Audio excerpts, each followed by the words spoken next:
잠언의 말씀을 계속해서 보게 될 텐데요.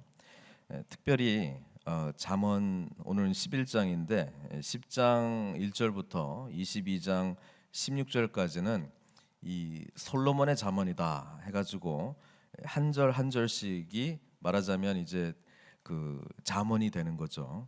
총 세어 보면은 375개나 있습니다.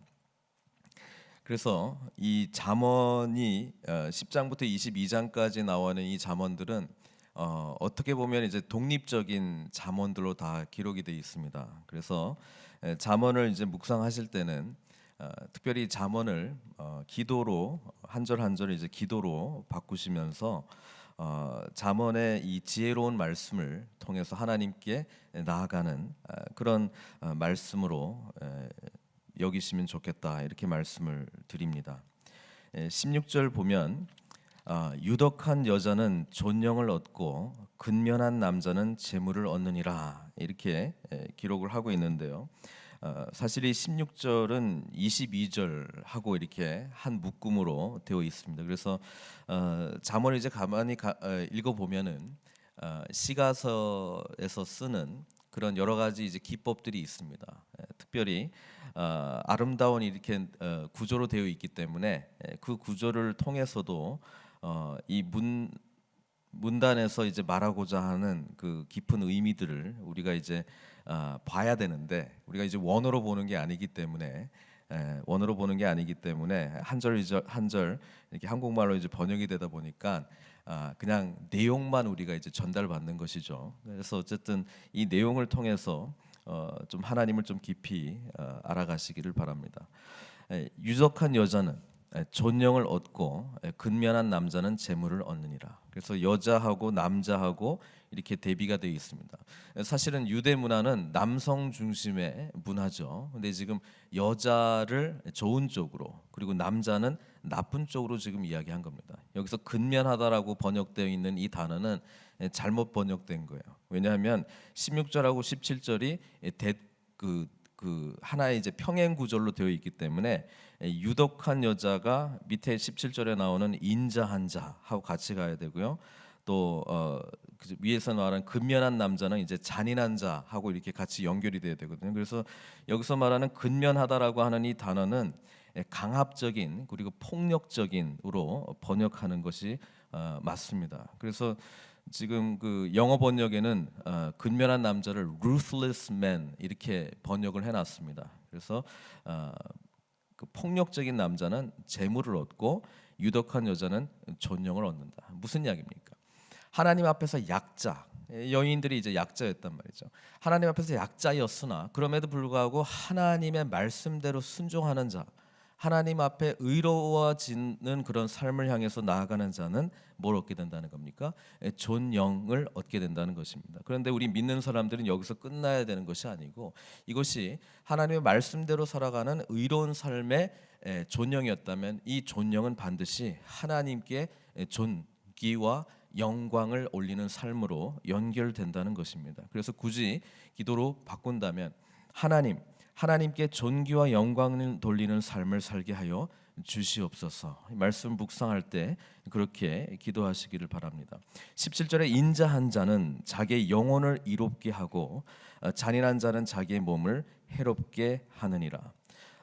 밑에 18절 19절도 유사한 어떤 관점으로 볼 수 있는데요. 이게 뭐냐면 뿌린 대로 거둔다는 거예요.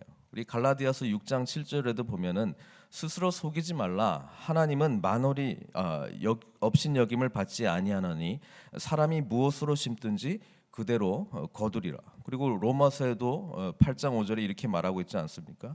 육신을 따르는 자는 육신의 일을, 영을 따르는 자는 영의 일을 생각한다고 이야기를 하고 있습니다. 따라서 우리가 영적인 일에 투자하게 되면 영적인 결과를 나타나게 돼 있고 우리가 육적인 것을 쫓아가고 육적인 생각들을 하고 육적인 것을 위해서 여기서 근면하다고 번역된 것 말했지만 폭력적으로 왜 폭력적이냐면 자기 유익을 구해야 되니까 그러니까 다른 사람들의 거는 상관하지 않습니다. 나의 유익을 구하다 보니까 폭력적으로 나가는 거가 되는 것이죠.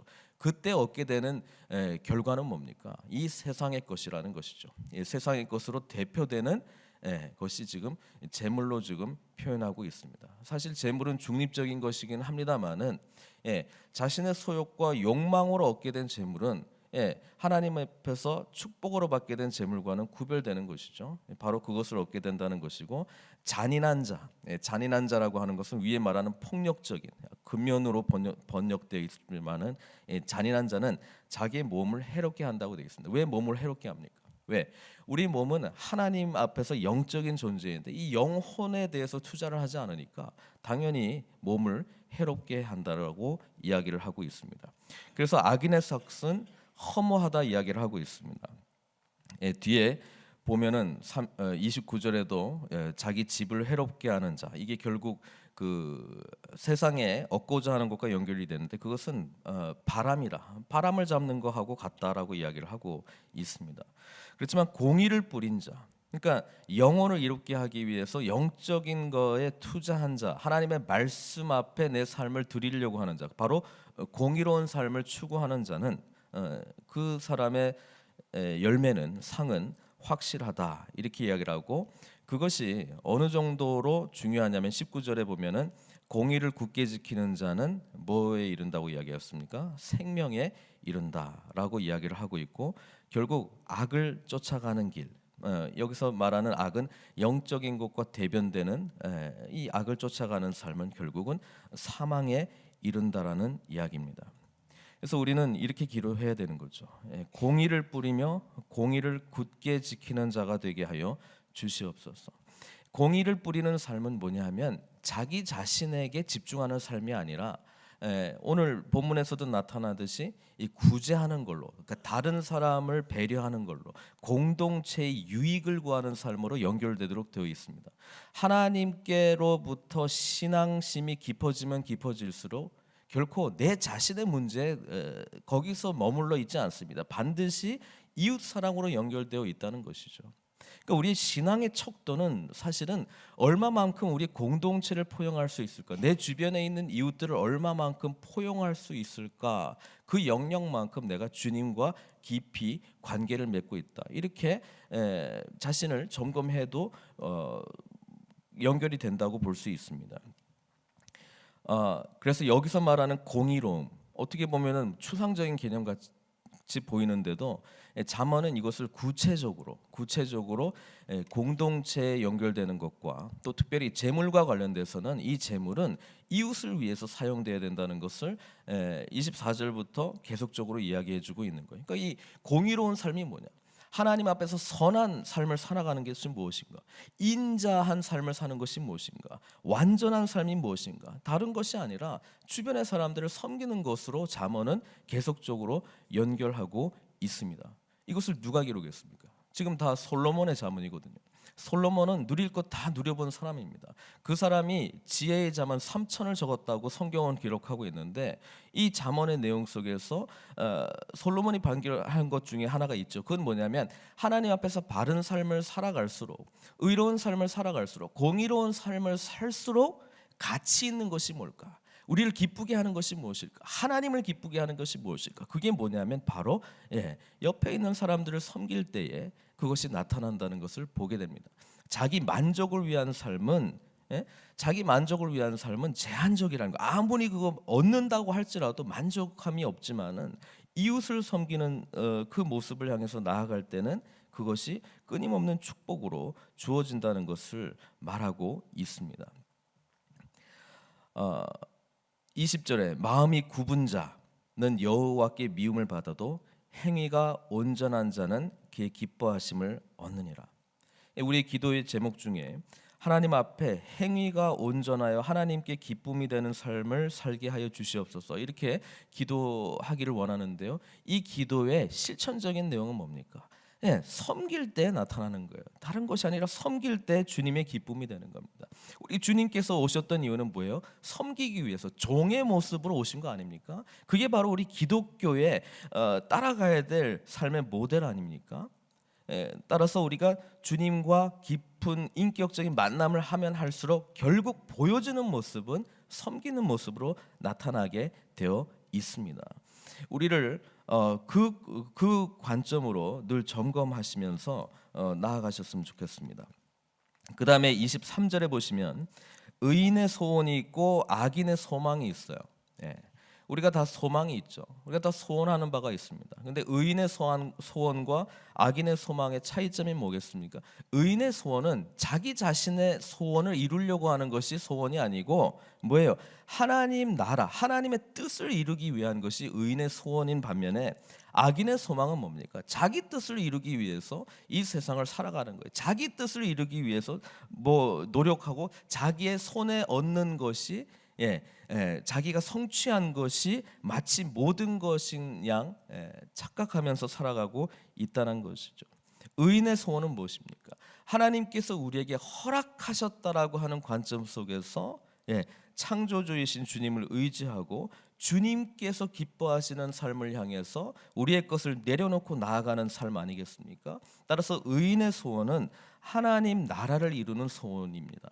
그래서 하나님 나라를 위한 소원을 이룰 때에 참된 영광과 존귀가 하나님과 함께 올려질 것이고 또 뭐예요? 우리의 삶 가운데는 의롭다라고 하는 평가를 받게 된다는 것입니다. 우리의 기도 중에 하나님 의인의 소원을 이루게 하여 주시옵소서.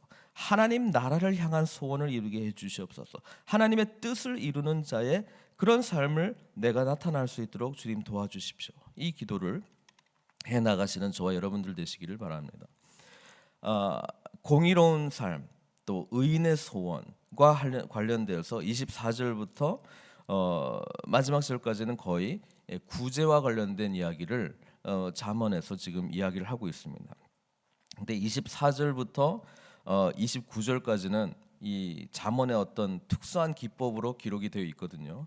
뭐냐 하면 이게 샌드위치처럼 가운데 이제 그 고기가 있다면 위에 이렇게 확장되는 모습으로 지금 나아가고 있습니다. 그래서 제일 가운데 들어가는 게 사실 26절이에요. 24절부터 29절까지 제일 가운데 들어가야 되는 건 26절이에요. 26절은 뭐냐면 곡식을 내놓지 아니하는 자는 백성에게 저주를 받을 것이나 파는 자는 그의 머리에 복이 임하리라. 이게 무슨 말입니까? 그럼 곡식을 안 내놓으면은 백성에게 저주를 내놓지 아니하는 자는 백성에게 저주를 받을 것이다라고 기록되어 있는데 이것이 그러면 항상 지금 곡식을 내놓아야 되는 말이냐? 뭐 여러 가지 의견이 있습니다만은 배경은 힘든 상황이 찾아왔을 때입니다. 특별히 전쟁 중에 또 기근 중에 또 흉년이 들었을 때에 우리 주변에 있는 사람들은 고통하고 있는데 나만 그냥 잘 먹고 잘 살면 된다라고 하는 생각 속에 사로잡혀 있는 그런 거에 대해서 하나님께서는 참된 공의가 뭐냐? 너희가 진정으로 나의 말씀을 깨달았다면, 너희가 진정으로 공의로운 자의 그 삶이 무엇인 줄 알았다면, 너희가 정말로 내가 기뻐하는 삶이 뭔지를 알았다면 그걸 그냥 내버려 두지 않았을 것이라는 거예요.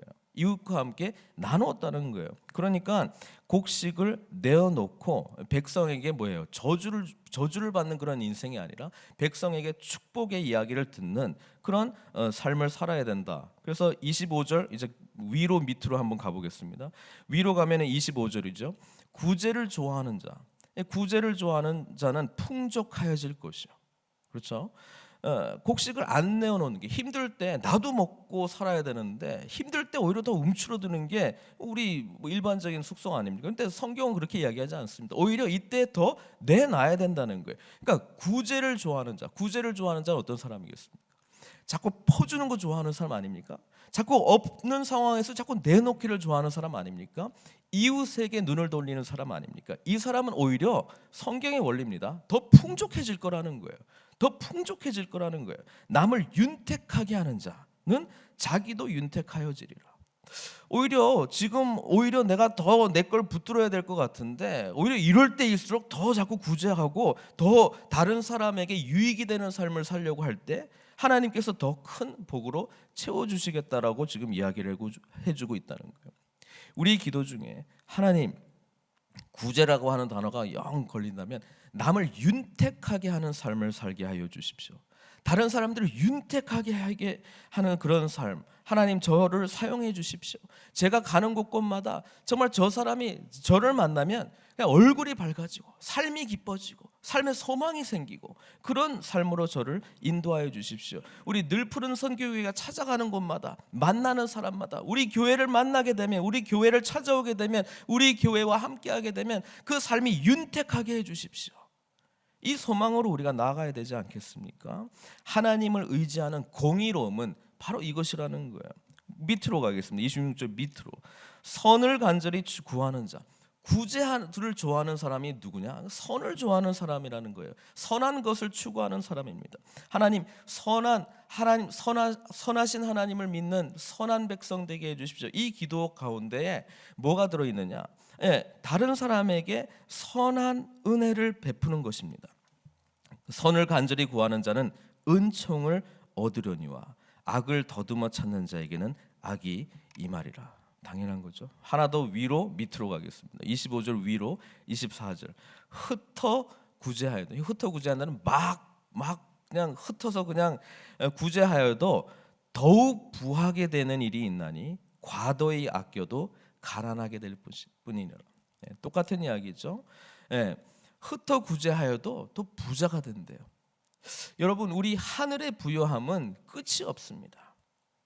우리가 아무리 하나님의 부유함을 퍼주어도 남음이 있다는 거예요. 항상 남는다는 거예요. 넘쳐난다는 거예요. 그것을 우리가 연약하기 때문에 못 믿는 거죠. 아유, 이거는 내가 어떻게 해?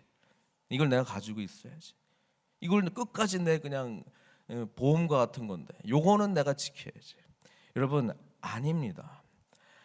진정한 참된 만족을 얻기 위해서는 여러분, 하나님을 온전히 의지하고 주님의 뜻에 맞는 그 소원을 이루어 나갈 때에 정말 바꿀 수 없는 기쁨이 우리 심령 가운데 있다는 것이죠.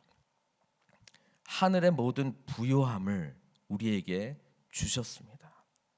다만 우리가 믿음이 연약하기 때문에, 온전히 신뢰하지 못하기 때문에, 나의 믿음의 그릇이 작기 때문에 하나님의 이 부요함을 받지 못할 뿐입니다. 더 밑으로 가겠습니다. 28, 29요. 자기의 재물을 의지하는 자. 그러니까 구제를 좋아하는 거하고 구제를 막 흩어 뿌리는 거하고 이제 반대되는 모습 아닙니까? 자기의 재물을 의지하는 자라고 표현하고 있습니다. 이 사람은 결국 어떻게 되느냐? 패망할 것이다. 그 어제 본문 보니까 자기의 길로 갈 것이다. 결국 자기 뜻대로 이루는 삶을 살다가 자기의 길로 갈 것이다. 자기의 길이 뭐예요? 하나님께서 우리에게 허락하신 길이 아니기 때문에 그거는 결국은 패망의 길이라고 성경은 이야기하고 있습니다. 우리 주님께서도 이런 이야기를 하셨어요. 집 하인이 두 주인을 섬길 수 없다. 혹 이를 미워하고 저를 사랑하거나 혹 이를 중히 여기고 저를 경히 여길 것임이라. 너희는 하나님과 재물을 겸하여 섬길 수 없다. 이렇게 이야기하고 있습니다. 사실 누가복음 또 야고보서는 굉장히 재물에 대해서 부정적으로 이야기하고 있습니다. 근데 재물 자체는 중립이에요. 중립. 재물을 하나님의 어떤 일을 이루기 위한 도구로 볼 것인가, 아니면 재물 자체를 나의 소망으로 여기고 그것에 집착하면서 나아가느냐, 그 차이거든요. 그런데 많은 경우에 우리가 혼돈이 일어난다는 거예요. 삶 속에서. 왜? 하나님을 온전히 의지하고 하나님께서 나와 늘 함께 하신다는 생각이 사라지게 되면 그것은 그 자체가 나의 소원을 이루기 위한 대상이 된다는 것이죠. 그 대상이 되고 있을 때, 도구인데 대상으로 바뀌기 시작할 때, 그때 그게 하나님을 대체한단 말이죠. 그렇죠? 그래서 참된 우상으로 자리 잡을 가능성이 많다는 것이죠. 그게 우상이 아니라는 것을 어떻게 알 수 있습니까? 다른 사람들에게 하나님의 어떤 필요와 뜻이 보일 때 아무 꺼리낌 없이 기쁜 마음으로 내줬을 때 그것이 나한테는 도구고, 그거를 내어드릴 때 이거 그때는 더 이상 도구로서 존재하는 것이 아니라 나의 삶의 목표이자 대상, 또 하나의 우상으로 자리 잡고 있다는 것입니다. 그렇죠? 그래서 여러분, 헌금 생활, 특별히 11조 하는 거에 대해서 11조 신앙을 가졌으면 좋겠어요. 이것을 함으로 말미암아 내가 구원받는다, 상관없습니다. 그 행위 자체가 뭘 나한테 이야기해주고 있냐면, 하나님, 이것은 도구입니다. 저에게 허락하신 도구입니다라고 하는 신앙 고백을 우리가 올려드리는 거예요. 그래서 헌금 생활이 우리 주님께서 내 물질이 있는 곳에 내 마음이 있다 그렇게 이야기했잖아요. 그게 뭐냐면 하나님을 온전히 신뢰하는 그 척도가 어떤 면에서는 우리가 헌금 생활을 통해서도 진단할 수 있다는 거예요. 그렇죠? 하나님께서는 오늘 잠언의 말씀을 통해서 재물을 의지하지 말라고 이야기하고 오히려 누구를 의지해야 됩니까? 재물을 주신 분, 재물 이 대상, 도구를 의지하지 말고 재물을 주시는 분, 하나님을 의지하라는 거 아닙니까? 하나님을 의지하고 하나님을 향한 의인의 소원을 가질 때에 하나님께서 우리에게 진정한 부유함과 기쁨을 주시겠다라고 하는 이야기입니다. 29절에 자기 집을 해롭게 하는 자의 소득. 재밌죠? 소득하고 어떻게 그것이 자기 집을 해롭게 할 수 있습니까?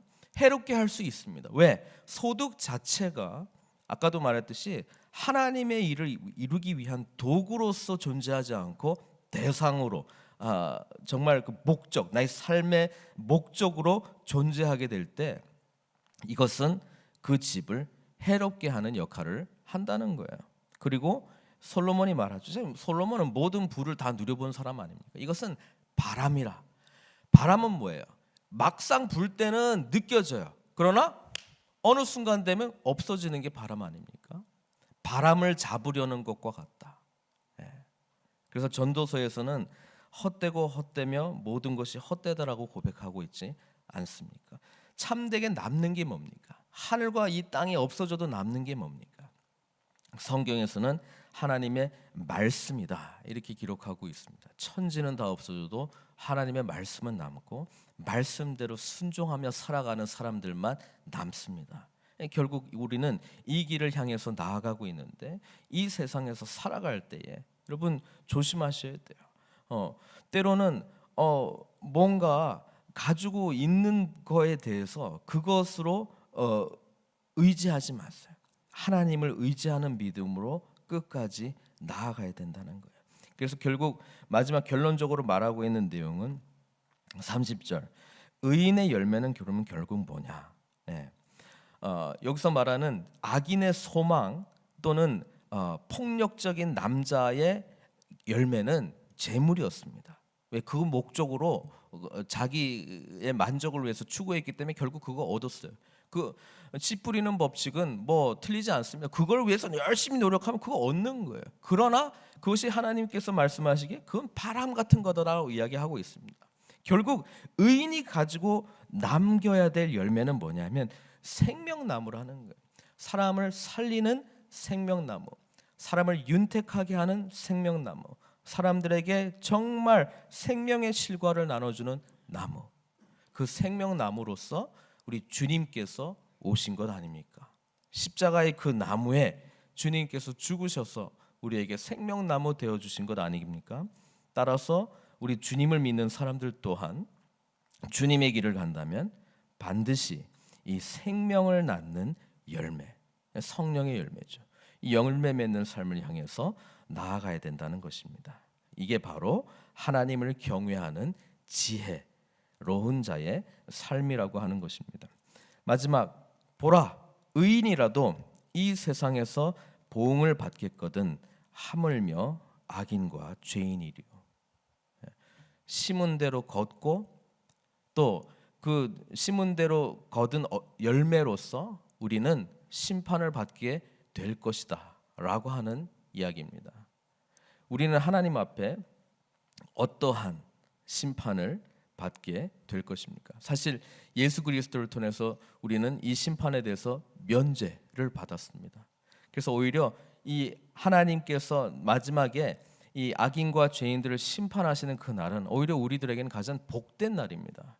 그렇다면 오늘 우리가 살아가는 이 세상 속에서 우리가 정말 하나님의 영광과 하나님의 나라를 정말 마음속에 품는다면 오늘 우리는 하나님의 이 공의로운 자의 삶 속에서 나타나기 위해서 결국은 뭐야? 끊임없이 내 공동체 영역을 확장하고 이웃을 향한 하나님의 뜻을 발견하고 나아가야 된다는 것입니다. 이 말씀을 통해서 저와 여러분들 더욱더 하나님의 나라에 한 걸음 한 걸음 더 깊이 나아가시기를 바랍니다. 그리고 하나님만 온전히 의지하는 믿음으로 이 세상을 마감했으면 좋겠습니다. 그리고 16절에 나와 있듯이 연약한 자에게 존영을 주시는 그 하나님의 이 축복을 하나님께 돌리며 하나님께 영광 돌리는 그런 삶을 향해서 나아가시는 저 여러분들 되시기를 주님의 이름으로 축원드립니다.